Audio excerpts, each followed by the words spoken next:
to Charmed Life, a radio show discussing spirituality, magic, and the unconditional love of the universe. Thanks for tuning in. And I am your host, Tricia Carr. Welcome to today's episode. I'm really interested in everything we're going to talk about today. I think it's going to be a lot of fun and very illuminating. And before I welcome onto the show my very special guest, allow me to just share a couple of things with you. My website is triciacarcharm.com, triciacarcharm.com. You can find it in the description, however you're listening or watching. You can watch it on YouTube, youtube.com/Tricia Carr. And then, of course, the podcast, Charmed Life with Tricia Carr, however you get your podcasts. If you check out my website and join my newsletter, I am offering some special little treats there through my newsletter only. So I would love it if you would just go to my website. That's where you'll find all my offerings too, my one-on-one services, the programs that I have coming up. And if you join the newsletter, then you'll be able to stay in touch. So I want to welcome you there to join me in that arena. And without further delay, I have a special guest today. She is an author and educator. Her name is Della Reside. She's the founder of Cellular Consciousness Healing, which helps people to release what has been holding them back and allowing them to shift their mindset, increase their self-awareness, and manifest an abundant, vibrant life. Welcome, Della. Thank you. Welcome to you. I love the combination of the intellect and the spirit and the feeling. That's like, you speak right to me with that. So I have so many questions because I don't know. I mean, I know about the chakras. I use the chakra system, so beautiful and so helpful, but I'm really interested in hearing what you have to say about cellular consciousness, because that sounds a lot to me like quantum consciousness in a way. And before we dive into all of that stuff, why don't you tell everyone how you got into this? Like, what is your journey? What is the work and the journey? How did you get there to what you're doing now? Wow. Well, it's a long story, but I guess I'll start about 15 years ago. My parents passed away 19 days apart. Oh my goodness. And I had to find ways to cope. And so I started reading everything I could, kind of the self-help stuff, got into working with angels, energy work. I worked with a lady while I was going through that as well. And I found a book by Dr. Barbara Brennan, Hands of Light, and I read it literally from front to back, and I was hooked. And I got her next book, and at that time I had to get them from the library because we didn't have the access that we do now. Yeah. So I got her book, and in the back of it I saw she had a school. So I signed up for the first year of school. And 6 years later, I graduated from the advanced program. I just found I had worked in immunology for like 25 years. I had a scientific degree from before that. And I really found my life was shifting. That was kind of the turning point for me. I realized that there was more to life. And I wanted to explore it. So that's when my scientific background and my healing background kind of started combining and got me to where I am today. Wow, that's what a powerful story.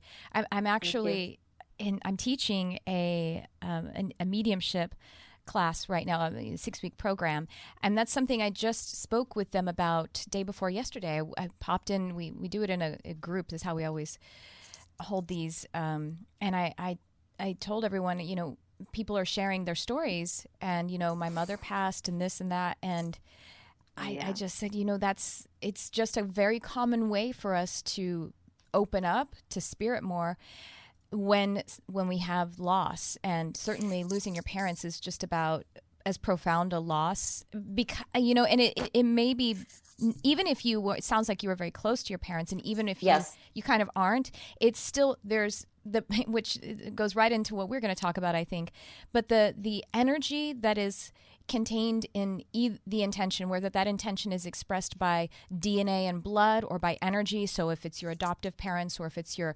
biological parents, that it takes a part of you that was expressed in physical and it moves it up to the awareness of spirit. And so we just but you know what I mean? Like we just, now our awareness is there, regardless of whatever we had been experiencing before in our consciousness. That's what for me, all of my openings, metaphysically speaking, had to do with loss. They just did. They had to do with, like, my bird died, my cat died, then my best friend's mother-in-law died, which I wasn't like close to her, but it was just through those energy lines of love that it opened me up.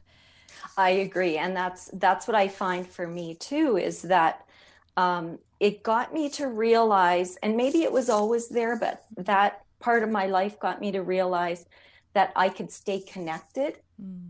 Yes. Even though they were in a different space. Yes. And so, like you said, it opened me up as well. Because and what can be really so beautiful about death is that it turns you into your own heart to be able to maintain the relationship or to understand how to continue the relationship in the way that it now, and that's just so beautiful. Exactly.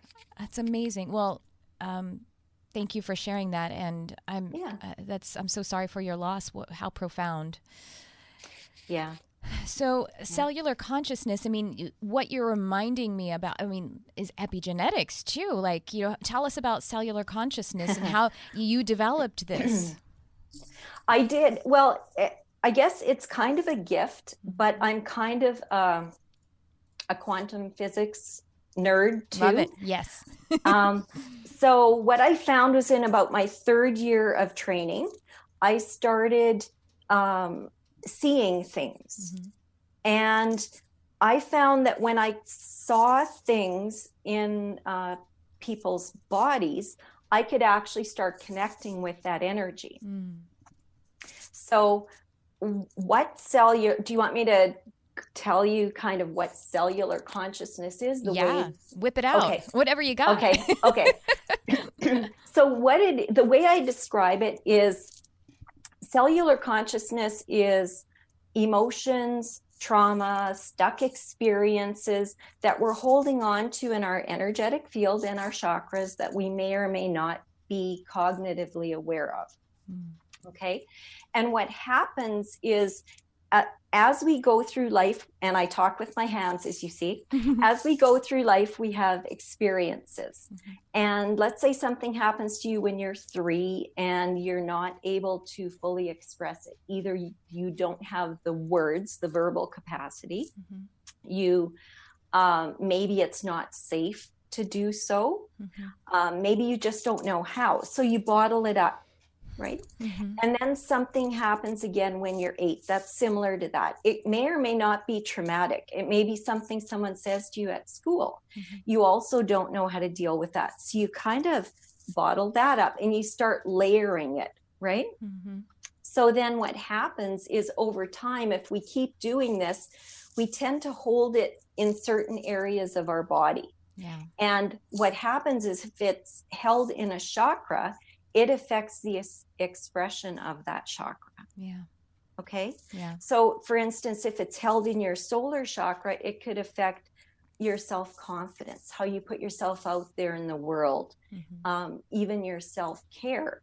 So the cellular consciousness aspect is tapping into each of these pieces of, let's say, these emotions, these traumas that are frozen in time, and releasing them.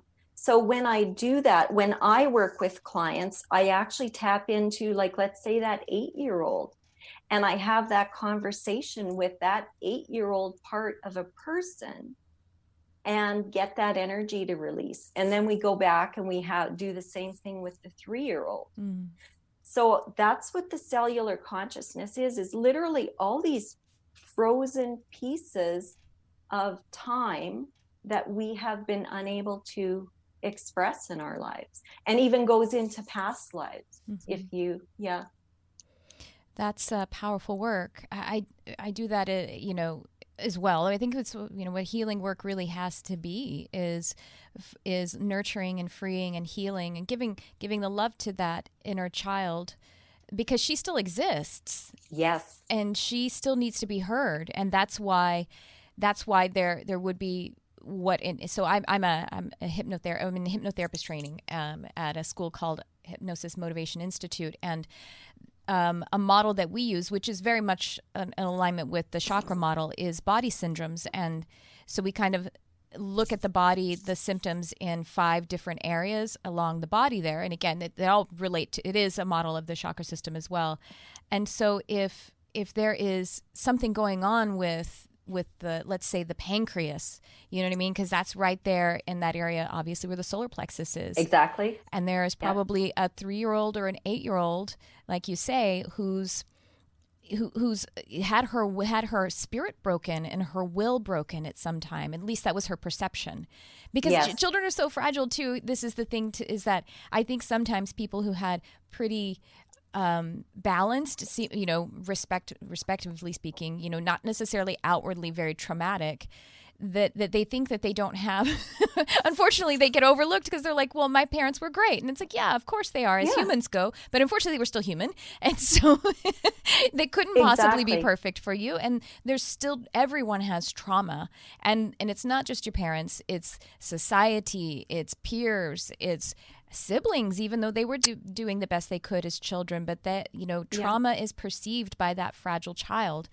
And she will get what she needs. If that 8-year-old with the broken will didn't get what she needs, she will manifest pancreatitis. You know what I mean? Like, because she needs it. She needs it. And the subconscious mind. You are exactly right. I'm preaching. Go ahead. You go for it. I'm getting excited. I fully agree with you. Mm-hmm. I fully agree with you, because what will happen, you're exactly right, is eventually it will cause illness. Mm-hmm. It will cause recurring patterns in your life that you can't break free of, because that piece of you, that 8-year-old, wants that attention. Needs that attention, needs to be known. Animals, I'm sorry to interrupt, but animals are, because I work with animals. I'm an animal communicator. Yes, I know that. And they're like all subconscious mind. They're all integrated. And when animals are bringing trauma in and they are showing it, then let's say, for example, an animal who was rehomed and they're showing trauma to their new family, and an animal communicator, what I can do is go in and find out, let's say there was a cat and he was kicked and he's okay now. It didn't like damage him permanently, but he's getting a bad hip situation. If he shows me the story of how he got kicked in this other experience in his previous, human arrangement, and then it's understood and there's compassion and understanding by his new guardians, then it's poof, gone like that. Like they heal like that. They're just saying, this is what happened. And I'm just saying, it ain't happening again, right? And we're like, yeah. And when they can feel us feeling it. And we're the same way. We just have the animals are conscious of it and they're trying to show it to us the best way that we can possibly understand them, because like a child who doesn't have verbal language trying to speak with humans who only use verbal language anymore. They don't use their telepathy or their telepathy. And so anyway, I think it's really cool. I'm like vibing on it and like want to take it into my work with animals even more, what you're talking about. It is. And like you said, is exactly the same with humans. I don't have to do anything when I connect with that energy. Mm-hmm. The simple fact of understanding it and almost giving it a voice helps it release. Right. And that's what I find. Exactly. And that's the end of the work. And I think it's great for us to talk about this, because I think sometimes people think that if they go to do healing work that they're going to be injured because they're going to be looking at the stuff that the nightmares that they have of what has occurred, that they're going to have to relive it. And that's not it. That's not this practice. I think that is something that happened in some cognitive behavioral therapy, especially in the 70s. There was a lot of that business going on where they were re-injuring people by talking about it for so long. Yes. But that's not what this healing work is about. So speak to that. Would you please? Yeah. Because what I find too is when I work with the clients and I'll see things in there or interact with these pieces of consciousness that like the 8-year-old I was talking about, when I do that, I lost my train of thought now. So I can't remember. We were talking about releasing it by just allowing it the space. And then when you go in and see that in someone's consciousness, and that 8-year-old, there she is.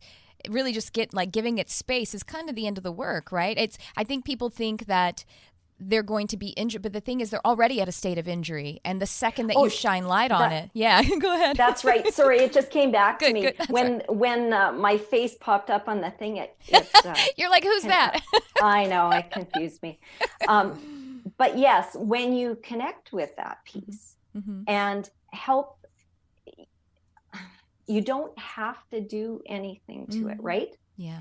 And that little person just wants to be heard. Yeah. That's what I find. So she can be understood, have compassion, and then know that it's not going to happen again. Integrating those parts of yourself. Yeah. So with my clients, even though I may see and interact with the 8-year-old, I can't always tell them after, let's say, everything I've seen and done, because what I find is sometimes then they recycle it in their mind, because the mind is very powerful. So as a healer, we can go in and connect with this energy and help it release without having to know the story behind it. Right. And sometimes when people get caught in the story, they're actually recycling that energy. And instead, you just want to release it. You want to give it that freedom. And that's why I think sometimes, like, past life, as we would call it, quote unquote past, because there is no time, it doesn't have to be linear, but that's how it can be helpful, because it's a symbol that is highlighting the underlying energy. And sometimes we just see the child, and it doesn't have to be a literal memory. And it's often, sometimes it's safer, and that's okay, because if we are repressing a memory of an actual event, the mind is taking care of itself. It's like when you have a scab over an injury, over a cut, it's there for a reason. We want to pull that scab off. It's doing its job. And but if you have something else, so again, that's a gentle way that healers work with healing, is that it isn't about ripping off the scab and getting in there or creating more injury. As soon as you shine light on it, it gets better. It starts to get better as soon as we get air around it. And so, what do your sessions look like, or what is the work? I mean, in a the practical sense, how is it laid out? How does it walk me through that? Well, what I found is I used to do in-person work, and I stopped doing that. So now I work remotely. And what I find I do is I connect with my client, and I go, the way I describe it to them is I go into a deep state of almost a deep meditative state. Yeah. And I connect with them. And when I do that, I'm able to literally, depending on what they came to me for, I use the chakras as a gateway to go deeper. And then when I'm deeper into the chakras, these pieces of consciousness literally just appear to me. Part of my training from Barbara Brennan, the Barbara Brennan School of Healing, part of the training is to actually repair the chakras and fix them.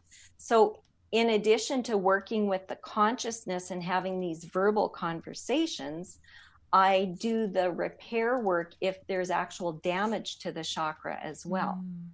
So then I do all of that, and then I close the session and call the client back, and we have a discussion at the end about, what showed up, how it's affecting their life, what they can do moving forward. So that's kind of the breakdown of a session.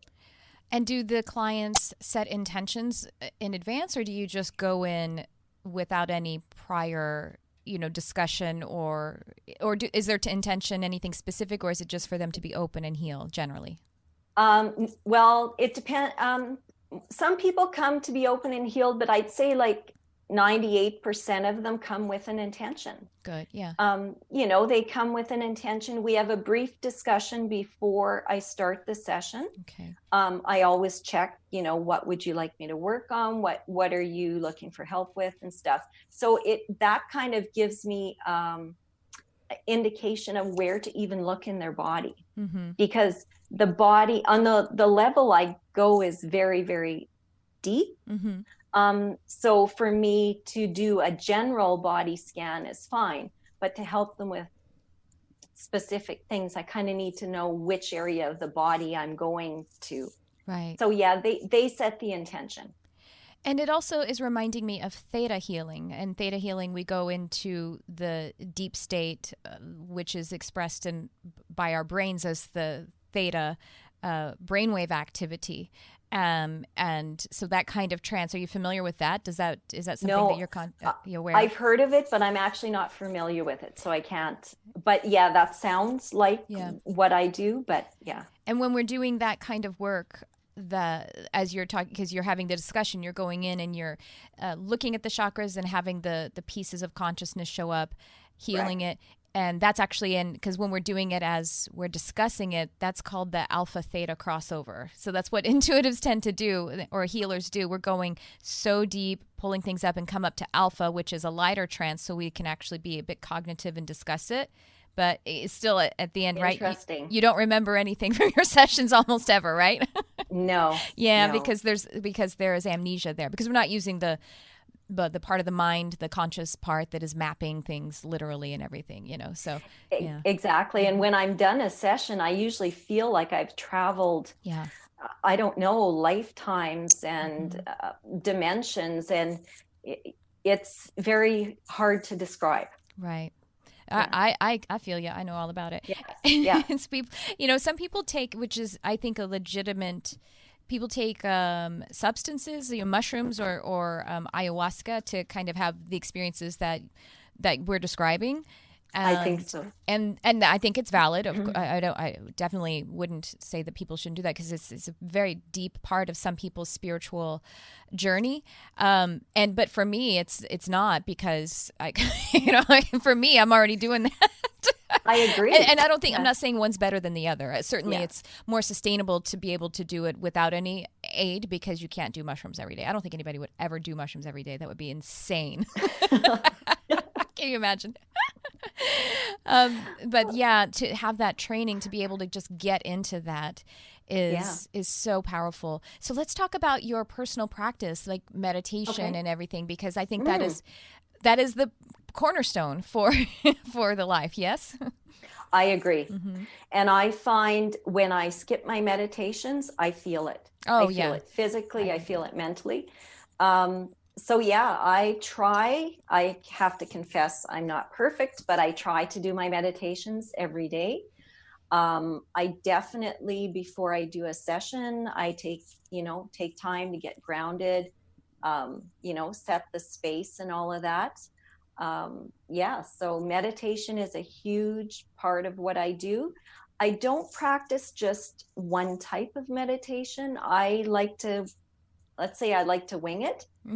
Some days I do one type of meditation. I can meditate for half an hour or more. The next day I find it tough squeezing in 5 minutes. So I do something that is more suitable to that.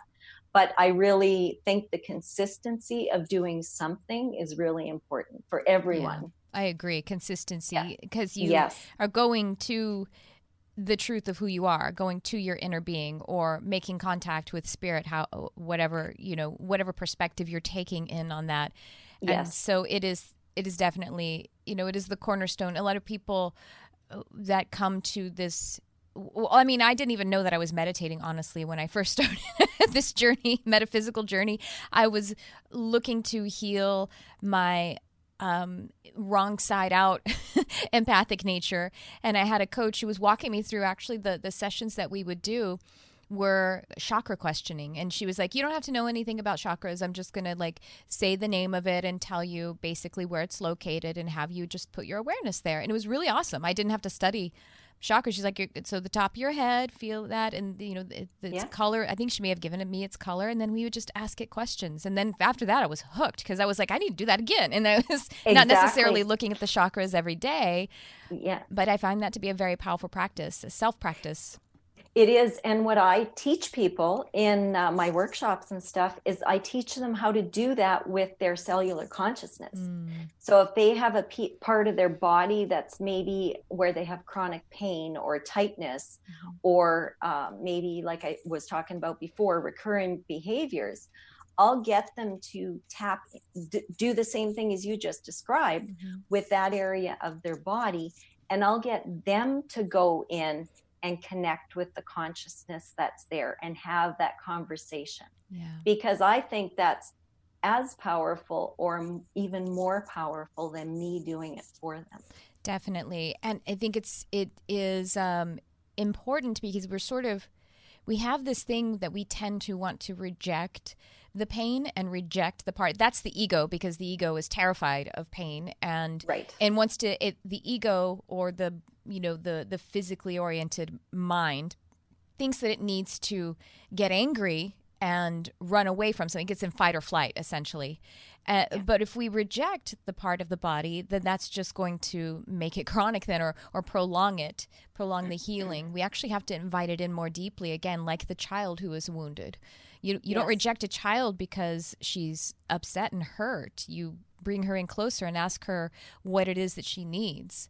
And that's what the physical body is showing us. Now, I also want to, I feel like highlighting what, when we have this, so far as physical health is concerned, some people have either chronic things going on, or let's say genetic, and I'm using air quotes for genetic because epigenetics is showing us that we are not beholden to have the manifestation of diseases that are related to our genetics, that it's how we respond to our genes rather than like some kind of predestination by our genes. And I just feel like taking a moment to acknowledge that this doesn't mean that you're broken. All of us, none of us are going to be at a place where we stop having either physical, challenges, or even challenges in the life, because that's a kind of physicality, the events that are in our life. It's always just an invitation. If you want to, how do you talk about that, to keep people from feeling like they're broken? Well, the way I describe I guess my beliefs is that there's no such thing as perfect. Right. There's no such thing as perfectly healed. Otherwise, we wouldn't be here.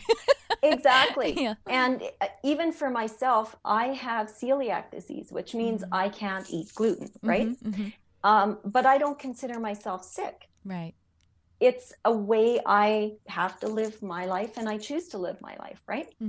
So anybody who has something like that, or even chronic pain, if it's caused by a physical injury, like a car accident and stuff, it's a little bit different than, something that, is genetic, right?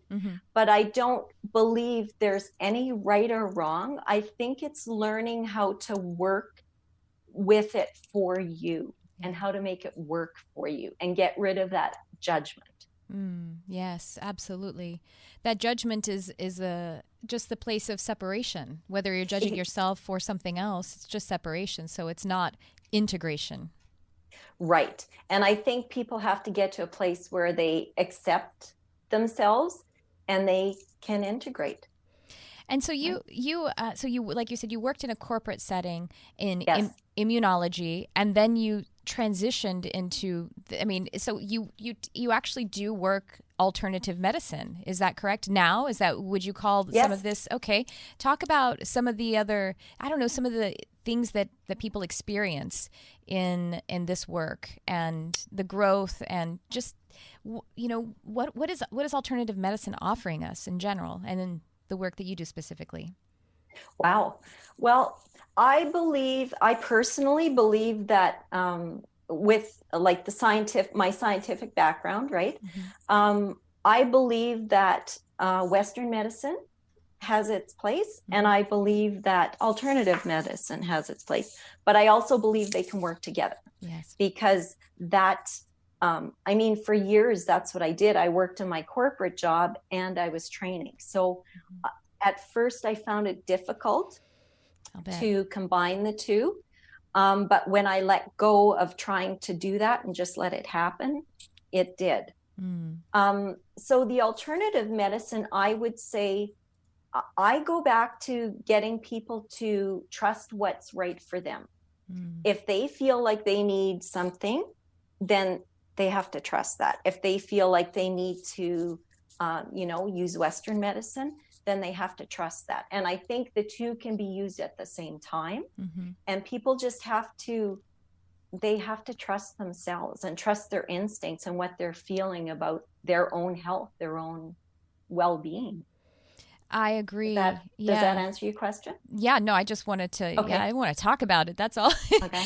Western medicine, and sometimes in our communities of, healing and spirituality, and sometimes we have a hesitation and almost like on the other side, some shame about wanting to use Western medicine. And I think again, that judgment, it has no place in healing, period. Certainly.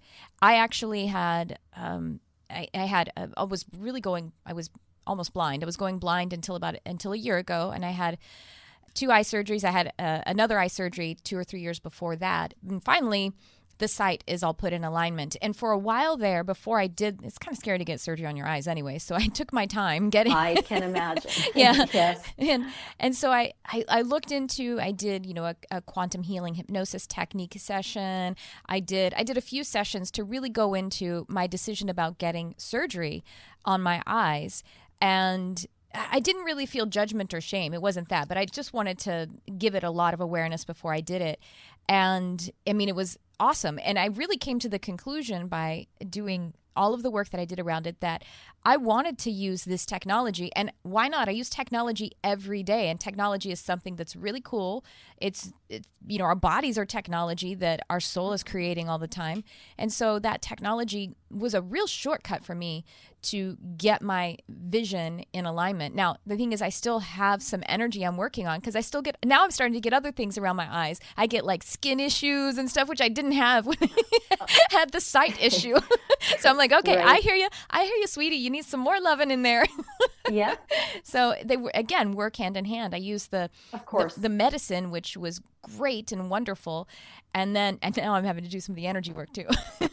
In addition, of course. And you know what? That's exactly what I believe too. Is they each have their place. They can work together, and I think you have to find what works for you, like you did with your eyes, right? Yeah, still am doing. And, to bring it into the sphere of animals, my cat, who's, he's been passed for 7 years. And what's kind of amazing, animals are really extensions of us. They're really like extensions of our bodies.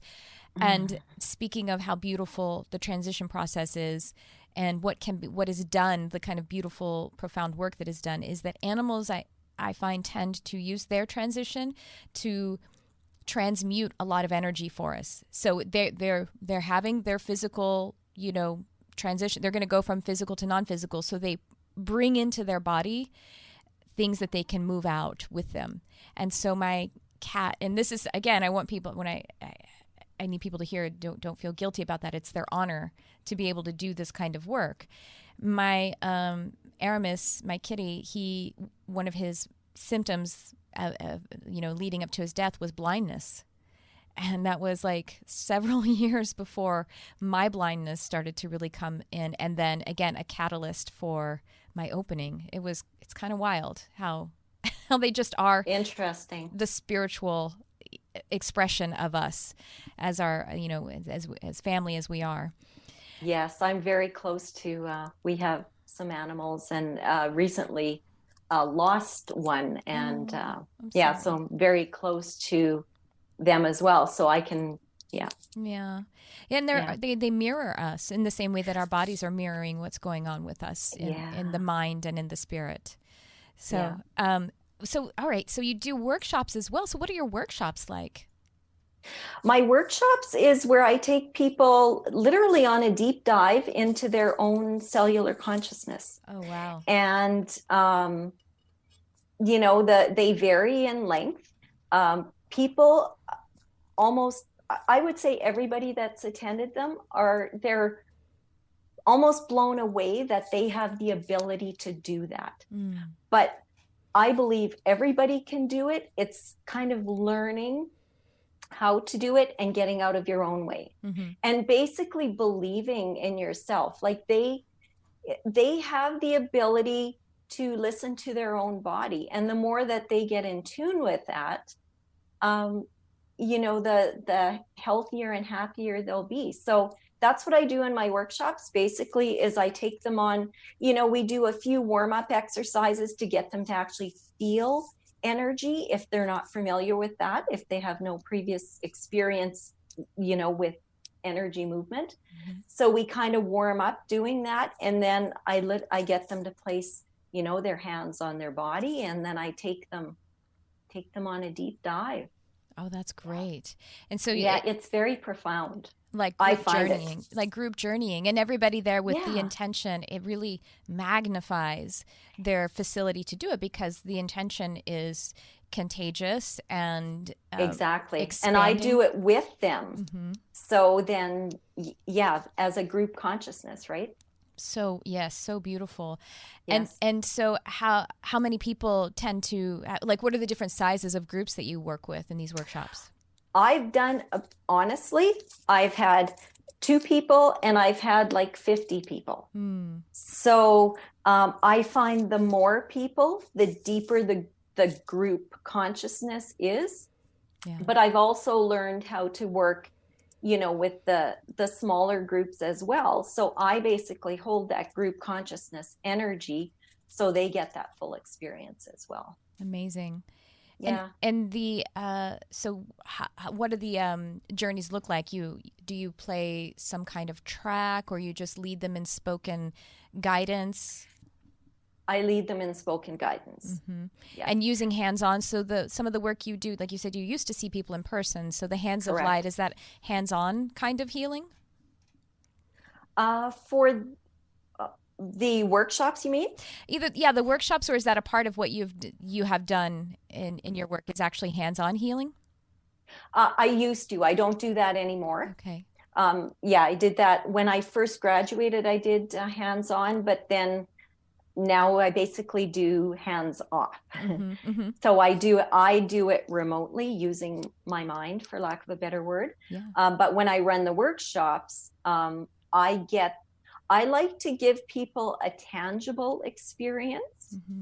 So I get them to use their own hands on their own body. Right. And even to work with the energy at first, we do some exercises, or they do some exercises alone. And then I get them to partner up with someone else so they can then feel the energy in relationship to another person. So I like to give them that experience of feeling their own energy, feeling another person's energy, and then I get them to go back deeper into their own body. Wow, that's really amazing. Yeah. You mentioned working with angels, so that was something that you said it was early on in your exploration, and you work with angels. I'm sure you didn't say, never mind angels, I don't need you anymore. You're funny. No kidding. I would say, I don't know if I necessarily work with them, but every time I'm doing a session or doing work, I call them in. Yeah. Right. Yeah. So they're more there as my, to back me up now than working with them, I guess is.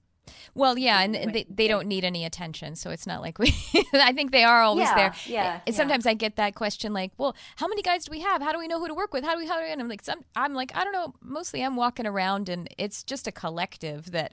See, that's exactly what I felt too. You know, and when my mom and dad passed away, I think that gave me a lot of comfort. In fact, I know it gave me a lot of comfort. Yeah. Working with them and connecting with them more. And now I find it's like I call in my team. Yes, exactly. And every now and again, it's like, hey, is there an individual I can focus on? Because I am a human, and you know what I mean? Like sometimes I need to call my husband, sometimes I need to call my best friend. So is there an individual I can kind of give me an energy I can like tap, hook into to help me to focus on? Exactly. And I think they're just standing in front of that team saying, okay, yeah, here we go. Yeah, here we are. Mm-hmm. Yeah. Exactly. And so your parents from spirit were working from you from the beginning. So essentially the journey for you, would you say, was like essentially opening up to mediumship through the relationship with your parents in spirit? Is that right? Is that what I'm hearing? Yes. Yes, I would say. And even what I find is in client sessions too, I have people come in that have crossed over with messages for my client as well. Yeah. I don't focus on that part of what I do, but I mean, it happens, as you know, you can't predict sometimes what shows up. So yeah. That's wonderful. Yes, exactly. I have mediumship as a sort of focal point of what I do because I do like to chat to individuals. It also, Yeah. Yeah. They're always interesting. Yeah. I had one little girl I worked on a few years ago whose parents had both passed away. And every single time I worked on her, they would both come in. Oh my goodness. Yeah. They wanted to be part of me helping her. Well, she probably carried on her relationship very almost consciously. Yes. Did you have, let's speak about when you were a child, do you recall, I should say, I think we all do, but do you recall having spiritual or psychic kind of experiences? Some people do recall them, some people don't. And do you have any stories that you can recall? Well, I can't really say I remember having psychic experiences. Mm-hmm. I have a very deep connection to like sparkles and light. And as a child, I remember like sitting in the sunshine, having these like sparkles come through the window and just having those experiences. As a child, I come from a big family. I'm the youngest. And when I would get scared, I would hide in the closet. I'm laughing because I did the same thing and I'm the youngest. So I have 6 older brothers and an older sister. Whew. So there was lots of like male energy in the house. Yeah. And so when I get overwhelmed as this little girl, I go hide in the closet. And I think that hiding in the closet kind of caused me to start going inward and like kind of exploring what was going on inside of myself. But as for like psychic experiences and seeing things and stuff, I don't really remember anything, of that nature. Well, I had imaginary friends, and I didn't even occur to me that those were like, you know what I mean? Because they're dismissed. Actually, they weren't dismissed. I have to give credit to my family that they actually honored my imaginary friends. Oh, nice. I mean, they thought I was cute, and although sometimes my older sister would go and sit on one of them to poke fun, to tease me, but they were so real to me that it was like she was sitting on my friend, and so I would lose my shit. You know what I mean? Like, but they did honor them, and they allowed me to talk to them, and they called them by name and stuff like that. And of course, to this day, they are my spirit guides, and I know why I named them what I named them. Yeah. So that's, I think I didn't put that in place for a while after I had my metaphysical opening that was mediumship apparently when I was a little kid, because imaginary friends are a typical thing that are not considered to be spiritual for most people in like a kind of secular sense. But that going on in the inside, I mean, so you were basically doing the natural thing. It's what we now call meditation, because we have to kind of have ourselves, we have to untrain ourselves from the disconnection and go into the inner world within a specific and conscious way. But essentially what you're describing is, you were just in there connecting with your inner being and being, doing that, being in that place, which is definitely a psychic thing.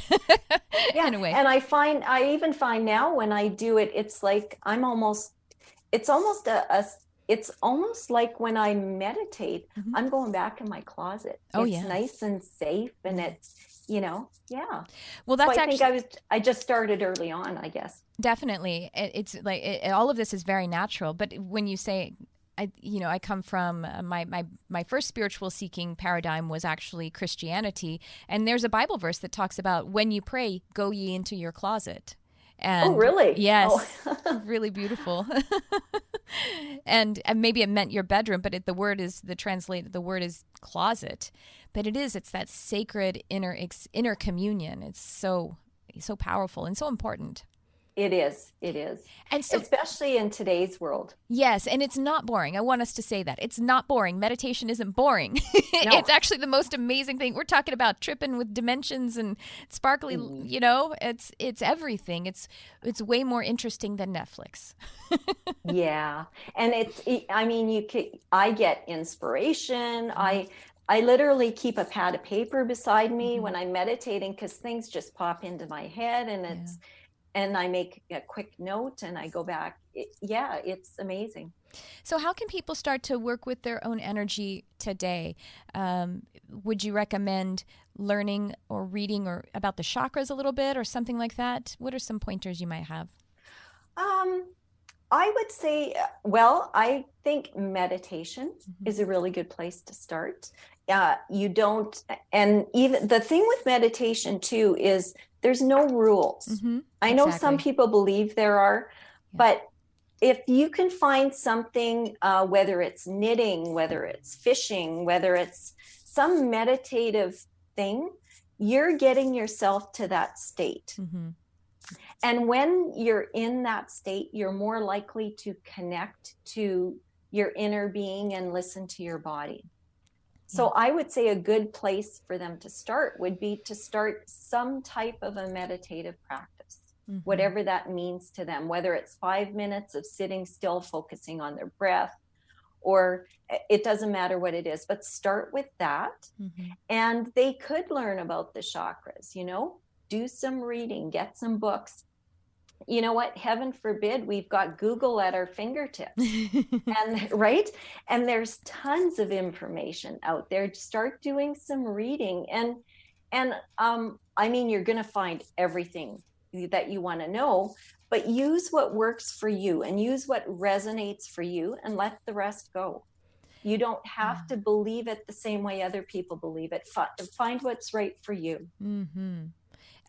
So Barbara Brennan is someone that you mentioned, your teacher, and there is a book that I really love to use as a reference for chakras. It's really very much like a textbook.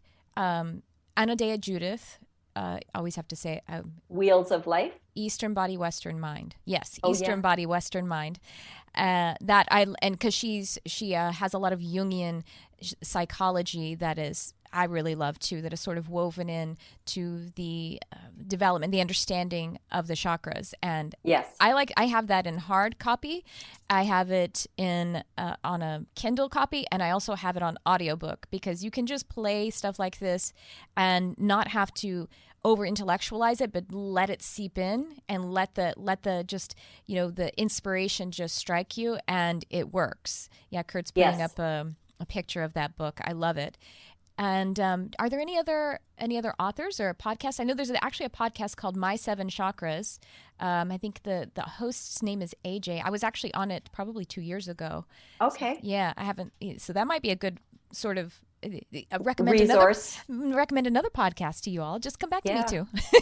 I'm kidding.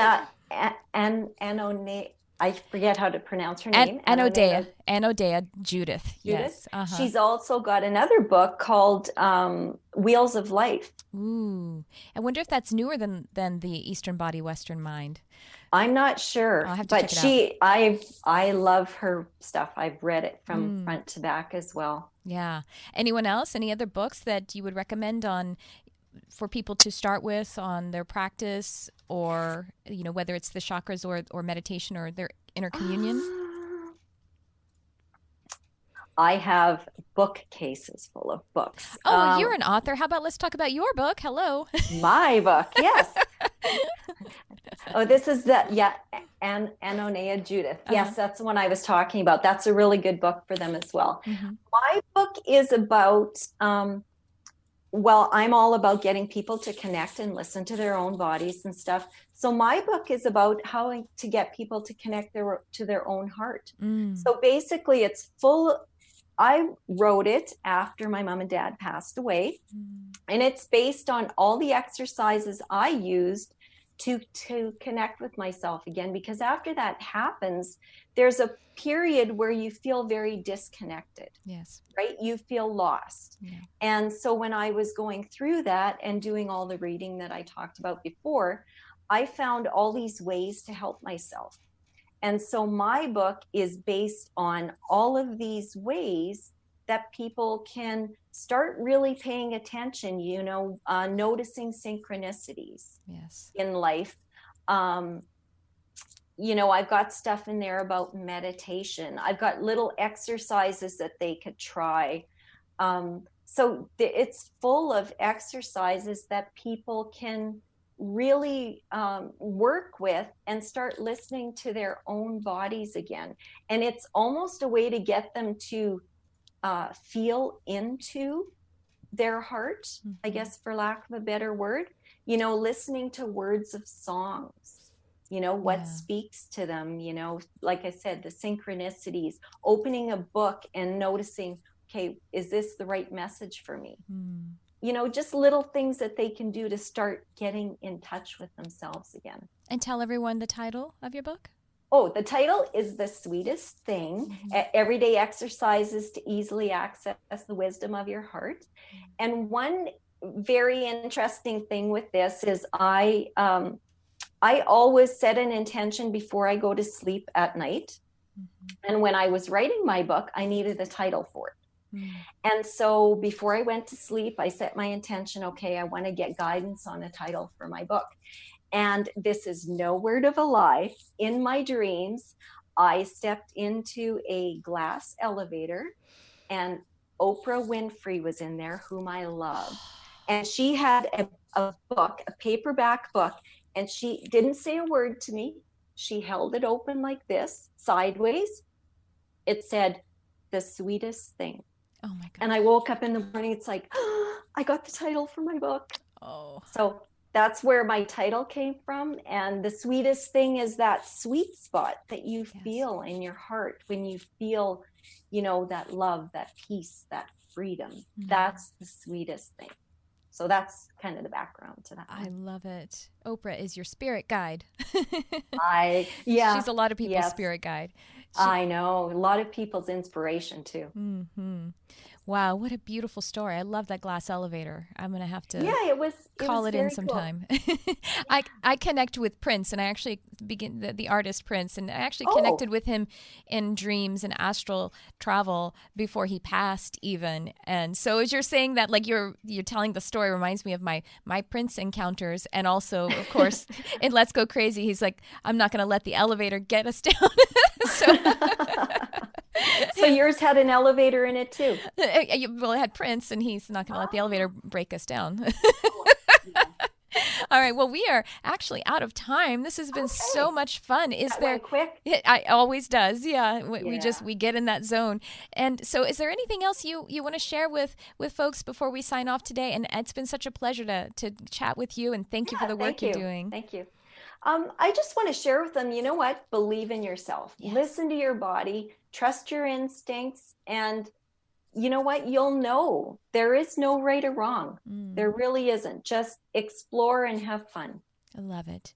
Della Reside on Charmed Life, thank you so much again. And I look forward to reading your book and just staying in contact. Hopefully we can do this again sometime. I would love to do that. Thank you. And thank you everyone for tuning in. I love you, whoever you are.